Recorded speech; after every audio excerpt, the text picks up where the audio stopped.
Hi, this is Mass Rundown. If you enjoy movie reviews, short and trailer reactions, you're in the right place. So why not subscribe and hit the like button down below. For your dangertainment, today we're going to be reviewing Halloween Resurrection. Dangertainment.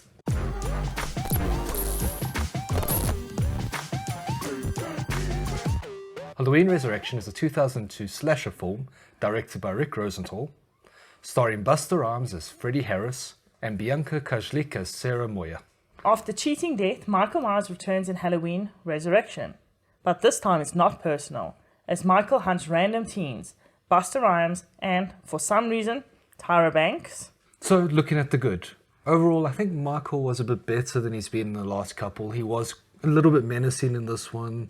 Sure, he didn't have to go find his sister or find people to go kill. They kind of came to him to get killed, but he still was quite menacing.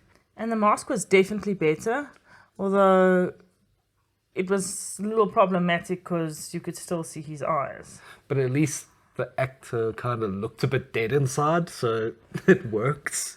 And his walk was nice and stiff almost, and just that deliberate slow walking, which was creepy from the first movie, which I really enjoyed. So I think he did a pretty good job. Like I said, I just wish his eyes were more invisible, then he would look more menacing. Yes. That inhuman feeling. Yes. Yeah. Which is lost with this new mask again. And one of the major problems I had with the last movie, or we had with the last movie, was a lot of off-screen kills. This movie, at least, like, everybody's killed on screen. I think Tyra Banks is the only one that's off-screen. It's like, okay, but she wasn't really important. Absolutely no idea why she was in this movie, other than one or two shots to check her ass. Yeah. It was a 2000s horror movie, so yeah, that's like half the point of them. I think what else was pretty good was they kept the music the way it should be, the original. And I know you kind of disagree with this a lot, but for all the bad that was in it, it was strangely enjoyable for me. I actually quite enjoyed it, and like, I don't think I should have enjoyed it, and I don't know why I enjoyed it, but I did enjoy this movie. I absolutely hated it. So that's a good point to go into the bad, and the characters lacked any sort of depth at all. They were more cliches than actual characters. They were very just shallow, there to be killed characters. Even the main character, she was there, and that was about it. And on top of how bad the characters were written, the actors were awful. And the worst one for me was Busta Rhymes. He was so bad. He was overacting the whole time, and if I was watching it by myself, I would have put it off when he started because it grinded me so much. I just couldn't stand him. He was very over the top, and I don't think it was it wasn't meant to be self-aware, but I thoroughly enjoyed it because it was over the top and bad. It was so bad it was good. No, it was just bad. Especially the end where he now does some kung fu nonsense.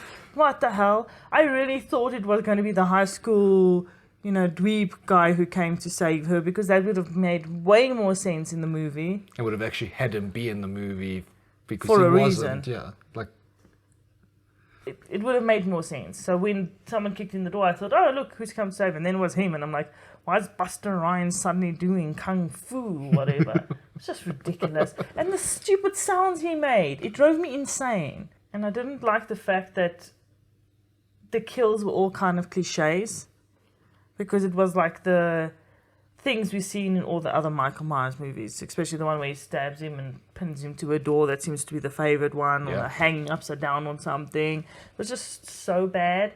And then the main character in the end does like this twirl of all the dead bodies. Why? it was so forced. It didn't flow. It didn't feel like it was, like you say, forced. It was just ridiculous. I hated it. But if she didn't do the tour, we wouldn't know Tyra Banks died. Yeah, no, because she everyone had to. forgot about her. And I think my biggest problem with the movie is it's not actually a Halloween movie. Like, change the Michael Myers character to any other slasher Generic, monster thing, and you would have a normal slasher movie. Putting Michael Myers in it doesn't fit, because his stalking, his stuff has always been very personal, and this is just weird. And why? Yeah, the whole concept was just dumb. Yeah. Really, it was...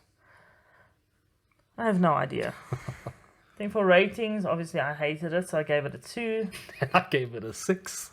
Leaves it with a total of 4, which is way more than it deserves, in my opinion. That's probably about right, actually. Who would like to watch this? I think if you enjoyed the Halloweens and you just want to keep up with what's going on, and maybe if you enjoy random slashers. Yeah. I think if you like slashers and you've not seen any of the other Halloween movies, this one might actually be, oh, okay, cool. It's a slasher. Well, I think for that, they should have kept in that piece where they're explaining a little bit about Michael Myers' childhood. Yeah. Instead of cutting that out, because that would have made it more sense, and then it could have been a standalone slasher. Yes. But because they've left out that mythos, you kind of don't really know who Michael Myers is. There's just not enough for that. We didn't even talk about how bad the fact is that they killed Loree off in the first Oh, God, yeah. scene. And like, why did they even put that first 15 minutes in? It made no sense. They could have just ignored that and just gone straight into the movie. What the hell was that there for? So let us know in the comments down below. Which Michael Myers from the previous 7-ish was your favourite? Don't forget to like and subscribe. Bye. Later.